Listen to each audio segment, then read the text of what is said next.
होशे अध्याय 10।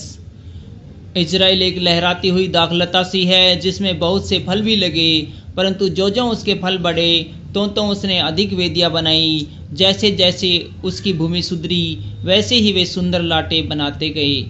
उनका मन बटा हुआ है और वे दोषी ठहरेंगे। वह उनकी वेदियों को तोड़ डालेगा और उनकी लाटों को टुकड़े टुकड़े करेगा। अब वे कहेंगे, हमारा कोई राजा नहीं है, क्योंकि हमने यहोवा का भय नहीं माना, इसलिए राजा हमारा क्या कर सकता है। वे बातें बनाते और झूठी शपथ खाकर वाचा बांधते हैं। इस कारण खेत की रेगारियों में दतूरे के समान दंड फूले फलेगा। सामरिया के निवासी बेतावेल के बछड़े के लिए डरते रहेंगे और उनके लोग उनके लिए विलाप करेंगे, और उनके पुजारी जो उसके कारण मगन होते थे उसके प्रताप के लिए इस कारण विलाप करेंगे, क्योंकि वह उनमें से उठ गया है।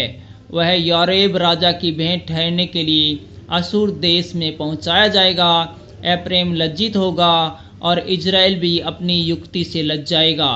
सामरिया अपने राजा समेत जल के बुलबुले के समान मिट जाएगा।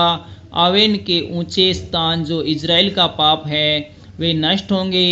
उनकी वेदियों पर झड़बेरी पेड़ और ऊंट कटारे उगेंगे।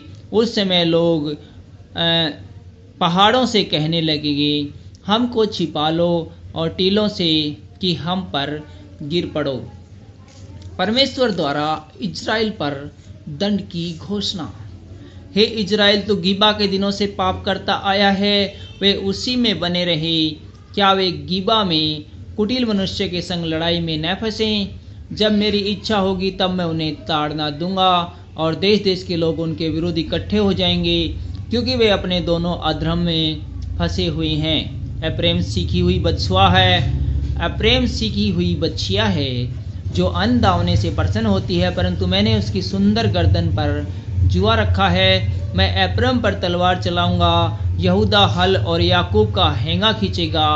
अपने लिए धर्म का बीज बोओ, तब करुणा के अनुसार खेत काटने पाओगे। अपनी पड़ती भूमि को जोतो। देखो, अभी यहोवा के पीछे हो लेने का समय है कि वह आए और तुम्हारे ऊपर उद्धार बरसाए। तुमने दुष्टता के लिए हल जोता और अन्याय का खेत काटा है, और तुमने धोखे का फल खाया है। वह इसलिए हुआ कि तुमने अपने कुव्यवहार पर और अपने बहुत से वीरों पर भरोसा रखा। इस कारण तुम्हारे लोगों में हुल्लड़ उठेगा और तुम्हारे सब गढ़ ऐसे नष्ट किए जाएंगे जैसे बरसेल नगर युद्ध के समय सलमन के द्वारा नष्ट किया गया। उस समय माताएं अपने बच्चों समेत पटक दी गई थी, और तुम्हारी अत्यंत बुराई के कारण बेतेल से भी इसी प्रकार का व्यवहार किया जाएगा। भोर होते ही इजराइल का राजा पूरी रीति से मिट जाएगा। Thank you.